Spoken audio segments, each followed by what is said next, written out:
Hello, I'm Jay from 9B and today I'm going to be reading Grenade by Alan Gratz. Ray sat apart from the other Marines, watching them laugh and talk as they ate barbecue. His squad had met up with the rest of EC Company strength in the numbers as they set up camp for the night.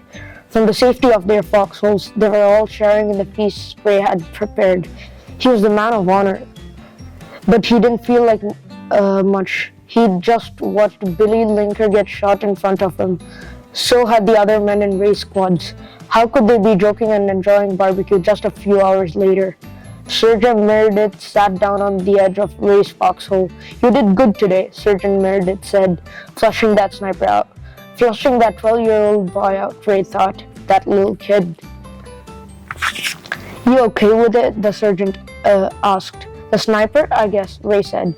As surprising as it was that the sniper was just a kid, Ray understood why they had to kill him. This was war. It was kill or be killed, and the kid had killed one of theirs.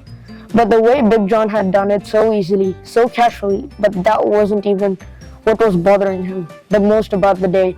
"And hard luck," Sergeant Meredith said, as though he could read Ray's mind. Ray huffled. "I don't understand." He raised his chin at the other men. "Don't they care?"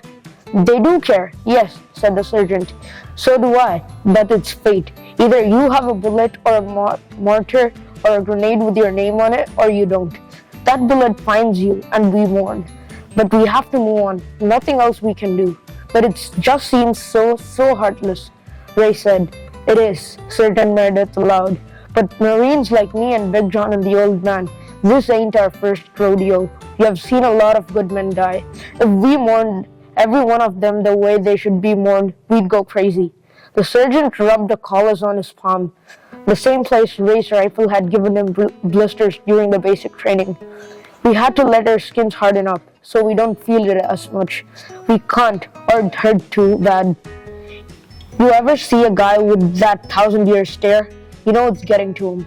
Ray had seen that stare before in his father's eyes, like he was focused on something, a long way off that nobody else could see. Ray knew that when his pa had been remembering his time in the First World War. Over in his foxhole, the old man was doing it now. "Starks, grab me a hunk of that pig, will you?" Sergeant Meredith called to him. The old man shook himself out of the stare and grinned. Sure, Sergeant." Sergeant Meredith glanced at Ray, and Ray understood.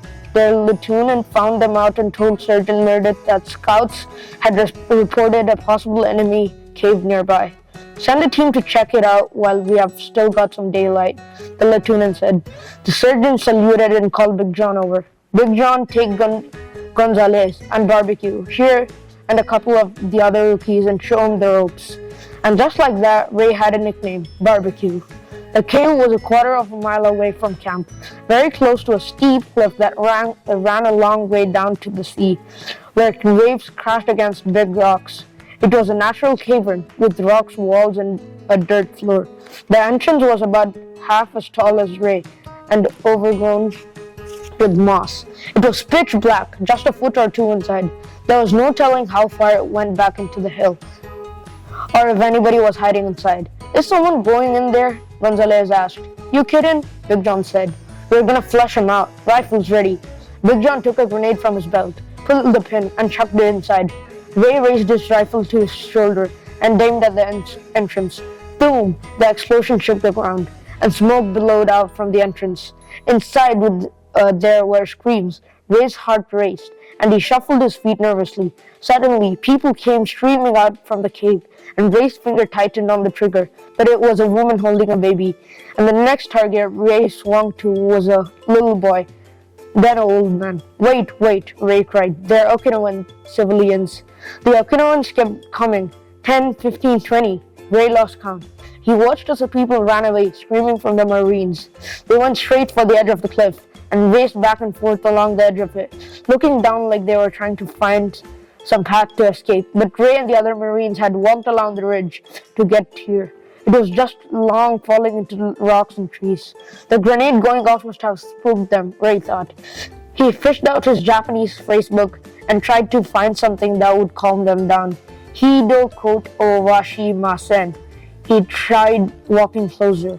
"We're not going to hurt you," he said in English. The women and children wailed as Ray got closer, sobbing like it was the end of the world. And Ray wondered if he was saying it wrong. Then the whole lot of them stepped off the cliff. Ray blinked, and his stomach dropped. 1 second they had been huddled there in fear, and the next moment they were just gone. "No!" Ray cried. There was no way they could have survived the fall. "Jumpin' Jehoshaphat," Big John whispered. "Why in the name of God would they do that?" Gonzalez asked. None of them had the answer. Ray double-checked his Facebook. He hadn't said anything wrong, but for some reason the Okinawans had been so terrified of him and the other Marines that they had just killed themselves rather than be captured. "Well, better than that, one of them coming out with a grenade and trying to blow us up," Big John said. "Let's make sure there ain't any more of them in there. And get back and get us some more of the pig before it's gone." Ray followed Big John into the cave, but he wouldn't be eating any more barbecue tonight. Ray had lost his appetite.